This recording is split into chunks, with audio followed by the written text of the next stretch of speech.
पावसाळा म्हणजे सह्याद्रीत हिरवळीचा सोहळा साजरा करण्याची वेळ. चला तर मग या सोहळ्यात सहभागी व्हायला. आजच्या सोहळ्याचे आयोजन केले आहे गारबेट पठारावर. या सोहळ्यात पायघड्या आहेत मऊ लसलशीत गवताच्या, चिखलाचा लेप पायाला आणि डोक्यावर घनदाट झाडींचे मंडप. धुक्याच्या चादरीत झोपी गेलेल्या ढोम तलावाला नुकतीच जाग आली होती. वाहणारा मंद वारा त्याची मरगळ उडवून लावत होता.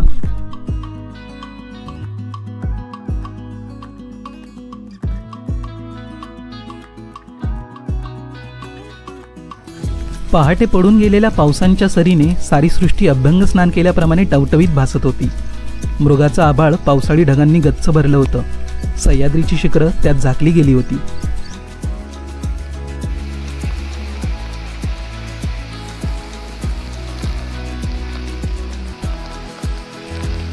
आज आपल्या स्वागताला उपस्थित आहे पावसांच्या सरींची तडतड आणि लखलखणाऱ्या ढगांची आतषबाजी. असा पाहुणचार फक्त सह्याद्रीच्या लेकराच्या वाट्याला येतो. पानवाटांच्या या सुंदर नगरीत तुमचं स्वागत आहे. तळ्यातलं पाणी कितीही गोड असलं तरी ते साठलेलं असतं. नदीच्या वाहत्या पाण्याची सर त्याला यायची नाही. माणसाचं आयुष्य देखील नदी आहे, तळं नाही. तेव्हा ते वाहणारच सागराच्या ओढीने.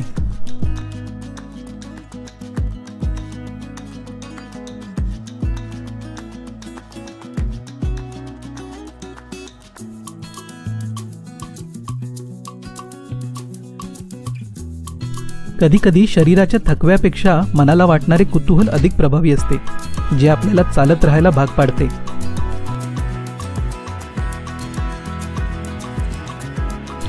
काय दडलंय या डोंगरात, दऱ्याखोऱ्यात, ज्याचा शोध आपण घेत असतो. ते आपल्याला सापडतं की नाही हे मला माहीत नाही, पण प्रत्येक वेळेला आपणच आपल्याला नव्याने गवसतो, हे मात्र खरे.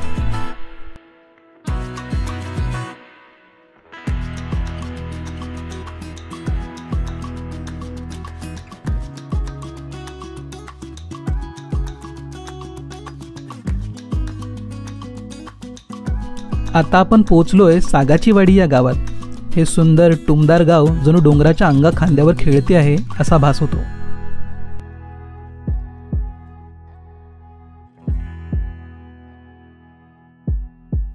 बऱ्याच वर्षांनी भेटलेल्या मित्रांच्या गप्पा रानातल्या किंवा गावातल्या पाऊलवाटांप्रमाणे असतात. त्या किती वेळने घेतील, कुठे जातील याचा नेम नाही, पण त्या कधीच संपू नयेत असंच आपल्याला नेहमी वाटतं.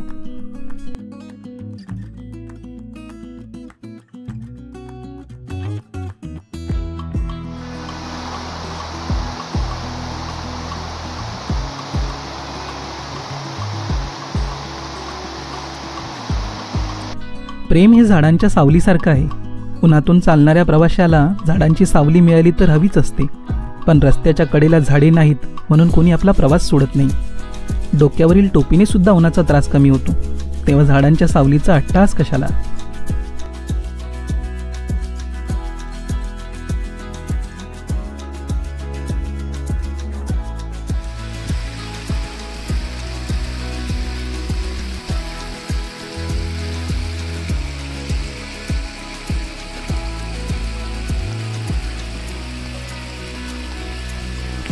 निसर्गातली काही दृश्य इतकी देखणी असतात याची काहींना कल्पनाच नसते.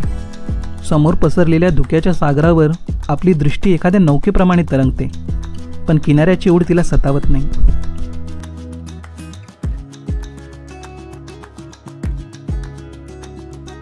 धुक्यांचा कळप वाऱ्यावर स्वार होऊन दौडत होता.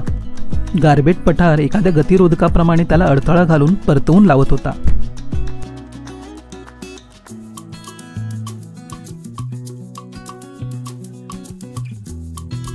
माणूस सुखाने जगू शकतो ते एखाद्या धुंदीत. जगण्याची खरी पद्धत म्हणजे कोणत्या तरी धुंदीत जीवनाचा प्रत्येक क्षण वेचण्याची.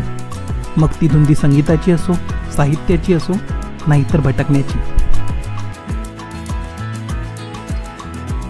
गारबेट पठारावरील हिरवळीचा आस्वाद घेतल्यानंतर पुढे जाऊन गारबेट पॉइंटवर आपल्या या भटकंतीची सांगता करण्याचे ठरवले.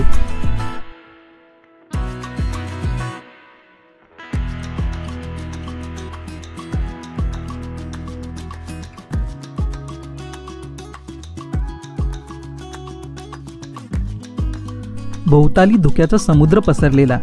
नाजूक, रेशमी, निळसर, ओलसर धुके, तान्ह्या बाळाच्या कोवळ्या जावळासारखे. काही वेळाने सोनेरी उन्हाच्या वत्सल स्पर्शाने मी भानावर आलो आणि माथेरानच्या दिशेने परतीचा प्रवास सुरू केला.